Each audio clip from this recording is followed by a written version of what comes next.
J'aimerais beaucoup que l'on exploite ensemble ce mouvement qui me semble une vague déferlante, littéralement. En fait, c'est le mouvement glocal. Le glocal, c'est totalement l'opposé de la globalisation qui nous impose ses règles et qui finalement arrive à un moment où on n'a plus notre identité, on perd notre identité. Alors on va explorer ensemble ce qu'est finalement, ce que sont les sources du mouvement ou de l'inspiration glocale. Alors au Canada, évidemment, on a des exemples extraordinaires qui se sont déroulés au cours des dernières années, le pavillon du Canada notamment, avec le bois qui rappelait par exemple un igloo, le Fogo Island Inn de Terre-Neuve, hein, qui mise sur son identité, sur ses origines, mais projeté dans la modernité. Idem pour la culture autochtone, hein, avec évidemment l'hôtel-musée l'hôtel-musée, évidemment, de Wendake.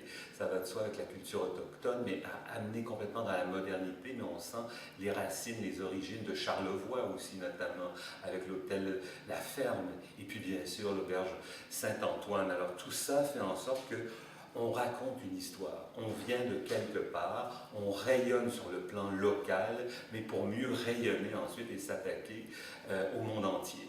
Et ça va de soi que dans les intérieurs, on fait travailler les artistes, les artisans, les designers d'intérieur, mais en se basant sur une culture qui nous est propre et identitaire, mais jamais, jamais dans le cliché.